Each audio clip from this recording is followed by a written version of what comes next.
Break के बाद आपका स्वागत है। जेस वालिया साहब हमारे साथ बने हुए हैं। जेस वालिया साहब ने कोशिश की, जिसके बाद ये हिसाब किताब हमारे सामने आया है।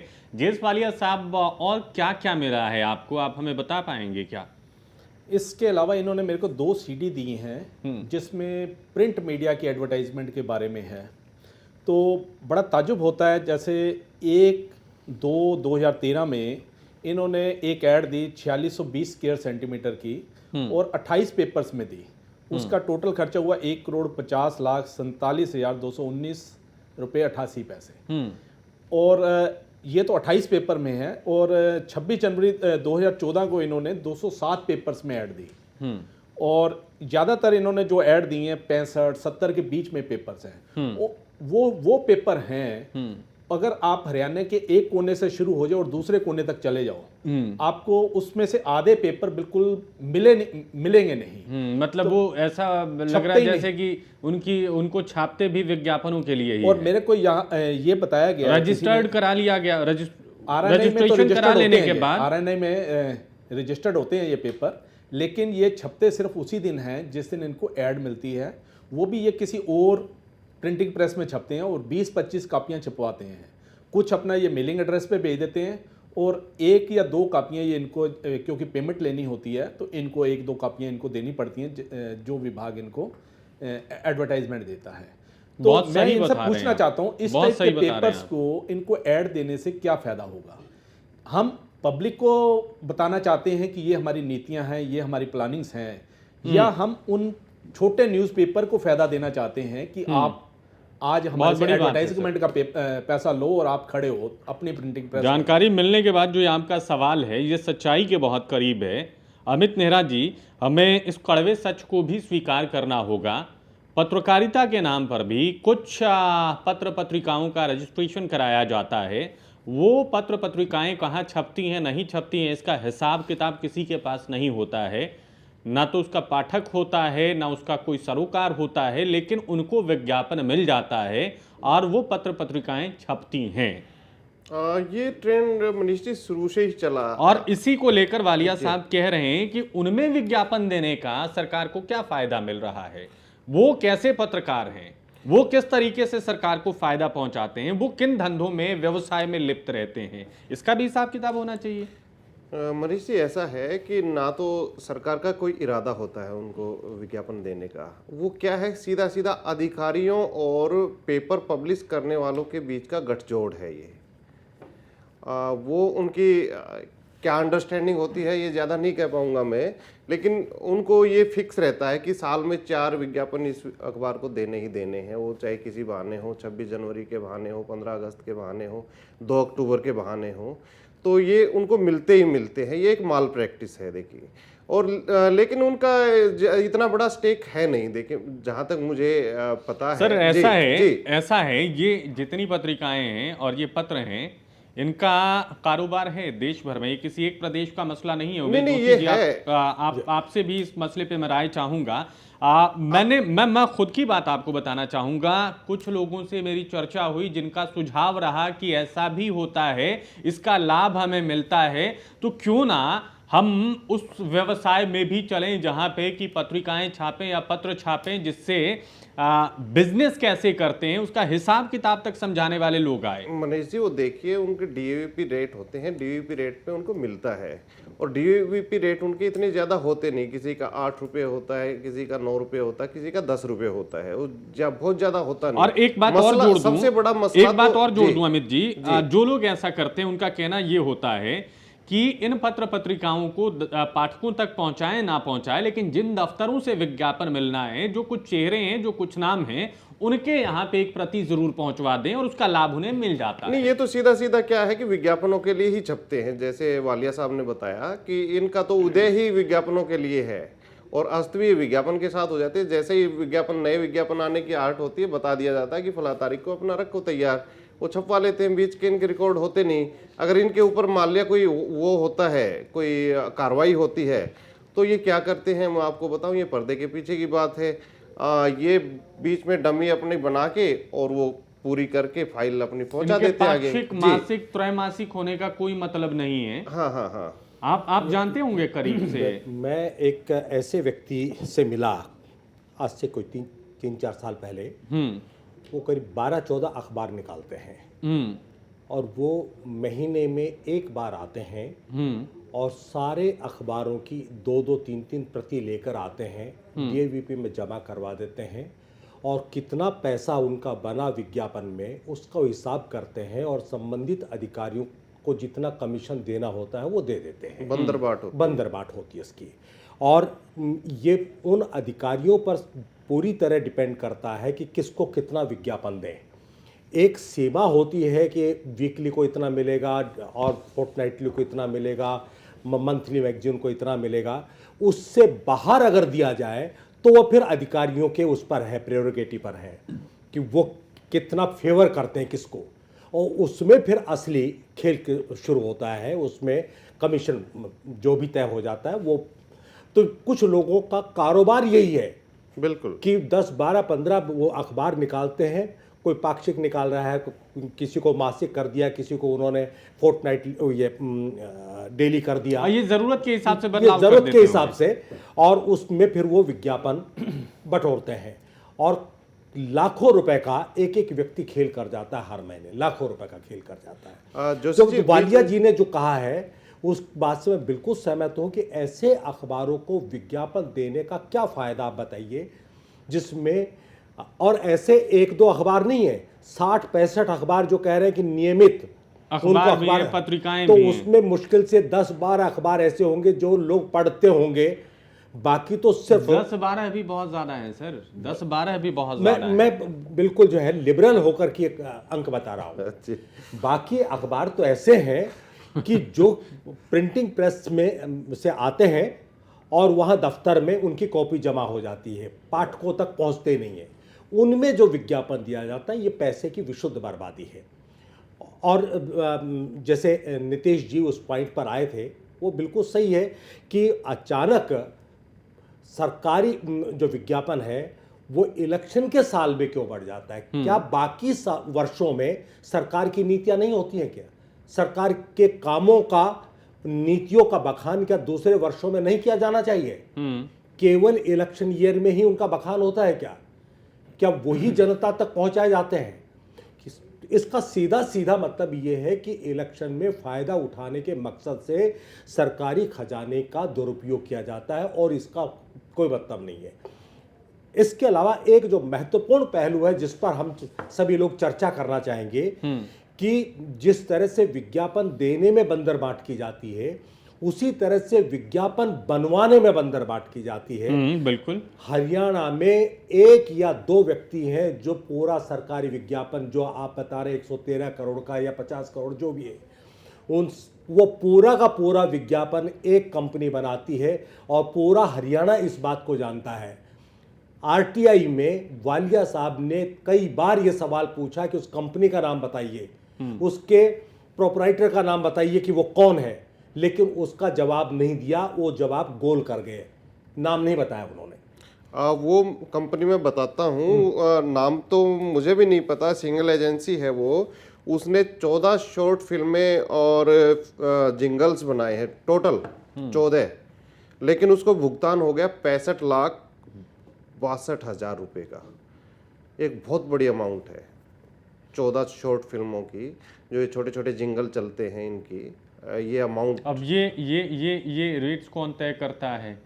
ये डिस्क्रिशनरी पावर जो उसने दे दिया। यहाँ भी व्यवहार बहुत मायने। खेल। इसके अलावा एक और मैं इसमें एक रोचक बात बताना चाहूँगा कि उस कंपनी ने कांग्रेस का विज्ञापन बनवाया, उसके बाद वही विज्ञापन केडी सिंह नाम के एक पॉलिटिशियन ने बनवाया। दोनों विज्ञापनों में वही आर्टिस्ट, उनके वही कपड़े, वही लोकेशन, सब कुछ वही। तो आप बताइए क्या ये चीटिंग नहीं है?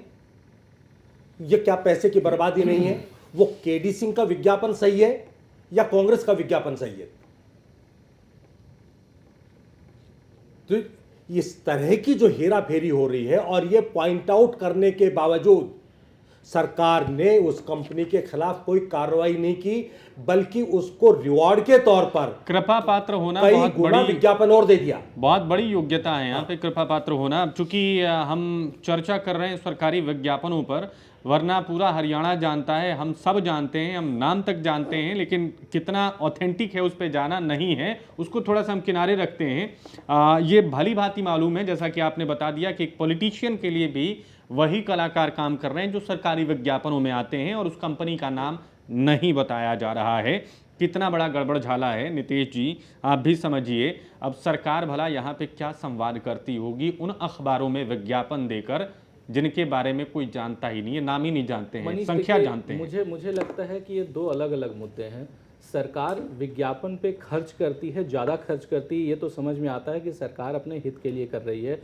सरकार से हित के ज़्यादा पार्टी का हित उसमें शामिल हो सकता है, मुख्यमंत्री का हित शामिल हो सकता है, क्योंकि पार्टी विशेष या व्यक्ति विशेष की चर्चा उसमें ज़्यादा होती है। लेकिन इसके साथ साथ अगर आप देखें, जो बात यहाँ पर निकल के आ रही कि उन अखबारों को दिया जाता है जो अखबार दिखते तक नहीं, मुझे लगता है इसमें सरकार की कोई भागीदारी नहीं होती है। ये पूरा का पूरा मसला जो है उसके नीचे लोक संपर्क विभाग के जरिए सामने आता है, अफसरों के हाथ में आता है। मैं थोड़ी सी और इसमें एक वहाँ- बात कहूंगा। वहाँ पर अभी व्यवहार- उमेश जोशी जी जिस तर्क को यहाँ पे प्रस्तुत कर रहे थे कि एक कंपनी को विज्ञापन जाना, उस कंपनी के द्वारा हेरा फेरी किया जाना, ये अधिकारियों के बस की बात नहीं है।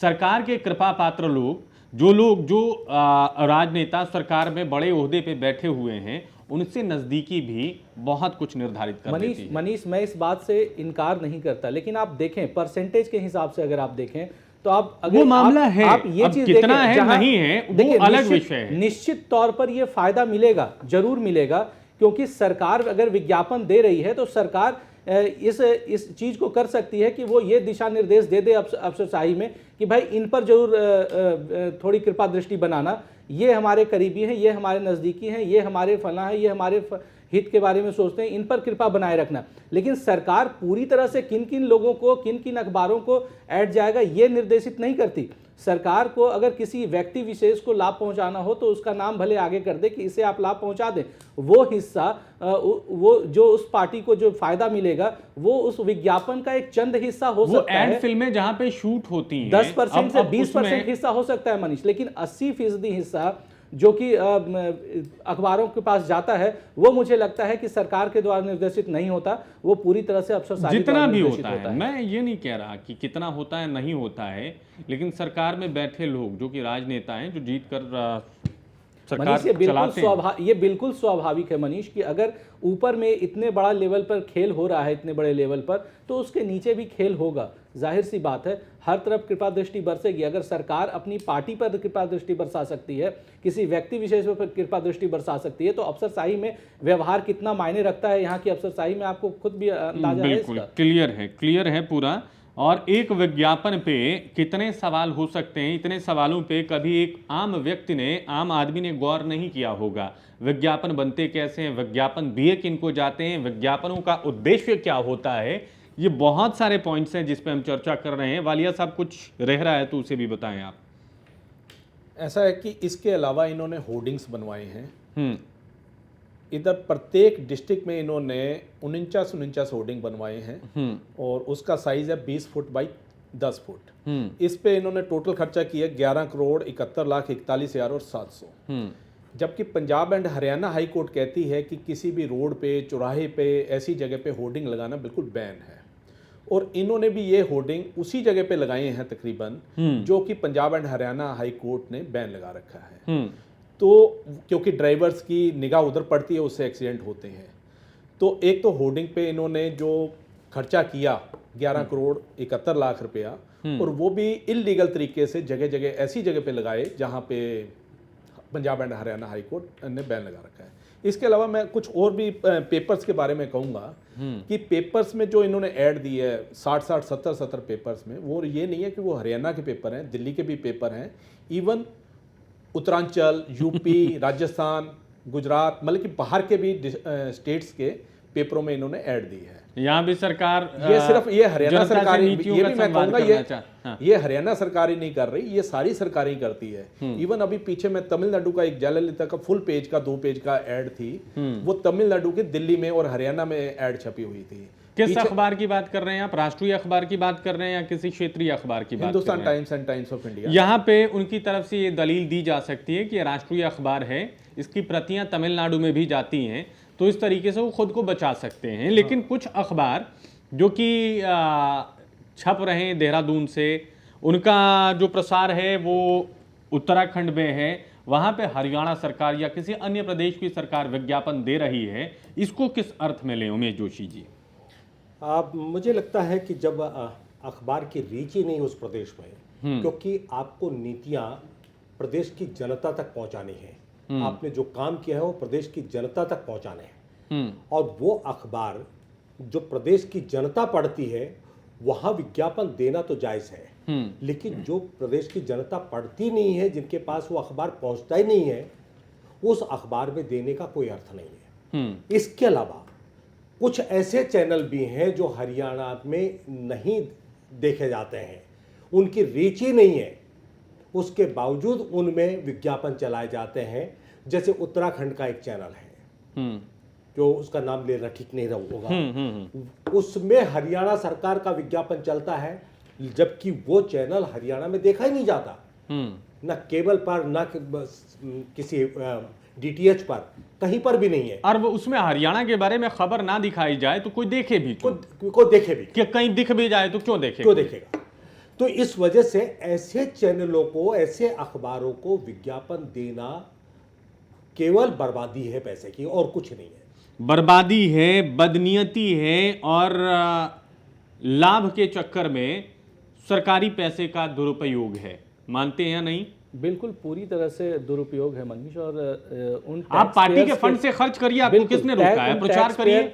उन टैक्स पेयर के साथ पूरी तरह से अन्याय है जो टैक्स पे करते हैं और प्रदेश का विकास चाहते हैं, अपने लिए सुविधाएं चाहते हैं, और कई तरह से वो चाहते हैं कि उनका भला हो, वो इसलिए टैक्स पे करते हैं। लेकिन टैक्स पे करने का मतलब ये नहीं है कि उससे जो कमाई सरकार को हो रही है, सरकार उसका निज हित में प्रयोग करे, पार्टी हित में प्रयोग करे, व्यक्ति विशेष के हित में प्रयोग करे। उसे निश्चित तौर पर ये सोचना चाहिए, समझना चाहिए कि ये जनता का पैसा और जनता के हित में लगे तो ज़्यादा बेहतर होगा, मुझे लगता है। और हाइट ये है यहाँ पे अमित नेहरा जी कि अभी जिस बात का हमने पीछे जिक्र भी किया था कि सारे के सारे नारे वैसे के वैसे, सारे के सारे जिंगल वैसे के वैसे, सारे के सारे स्लोगन वैसे के वैसे, कलाकार वैसे के वैसे, बस बदल जाता है तो राज्य सरकार के विज्ञापन की जगह पे पार्टी का नाम आ जाता है, चाहे वो कोई सी भी पार्टी हो, कोई सी भी सरकार हो। ये तो बिल्कुल वैसे ही है जैसे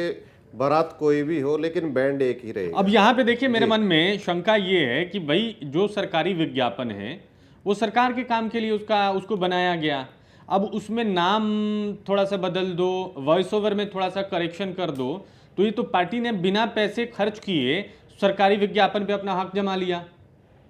वो पार्टी की संपत्ति तो नहीं है ना, वो सरकार की संपत्ति है जो सरकारी विज्ञापन के रूप में दिखाया गया। अब उसमें थोड़ी सी एडिटिंग आप ग्राफिकली करके, वॉइस ओवर में एडिट करके उसको पार्टी की प्रॉपर्टी बना लो तो सरकारी पैसा तो पार्टी के खजाने में आ गया।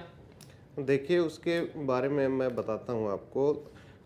2 जुलाई को चंडीगढ़ के एक सर्जन है HC अरोड़ा, और 17 जुलाई को पंचकुला के रिटायर्ड लेफ्टिनेंट कर्नल हैं नंद किशोर, दोनों ने याचिका डाली है, PIL डाली है हाई कोर्ट में, और उन्होंने स्पष्ट रूप से ये कहा है दोनों ने मिलके कि जितना ये खर्च हुआ है विज्ञापनों में, ये कांग्रेस के 90 के 90 प्रत्याशियों के हिस्से में लिखा जाना चाहिए। एक बहुत बड़ी बात है। चुनाव आयोग को इस बारे में एक्शन लेना चाहिए कि ये सारा खर्च उन प्रत्याशियों के खर्च में जोड़ा जाए। अगर ये जोड़ा जाता है तो अपने आप डिस्क्वालीफाई हो जाते हैं। जनता को भी इस बारे में सोचना होगा कि वो इनके खर्च में जोड़ती है या नहीं। मेरा तो ये मानना है कि ये दलील ठीक है। जैसा आपने कहा, आपका उत्तर इसमें निहित है। हाँ, आपका जब प्रश्न। भाई सरकार ने विज्ञापन बनाए जी। तो जब तक सरकार उसे चला सकती है, जब तक उसको परमिशन है, तभी तक उन विज्ञापनों का इस्तेमाल करे। उसको एडिट करके पार्टी की तरफ से चलाने का क्या मतलब है? ये बिल्कुल, जनता के साथ छल खर्च, नहीं है क्या? ये खर्च प्रत्याशियों के खर्च में जोड़ा जाना चाहिए। हमने जो कर दिया उसको इस्तेमाल करके, उसका संग्रह करके सरकार ने पार्टी फंड में डाल दिया क्या? ये कैसे कर सकता है कोई?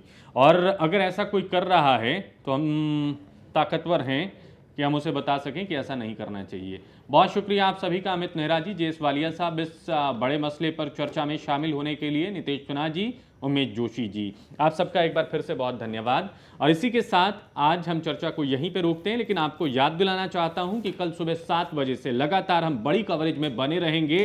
प्रदेश के हर हिस्से में वोटिंग कैसी चल रही है और उस वोटिंग के मायने क्या हैं, एक एक खबर हम आपको दिखाएंगे। नमस्कार।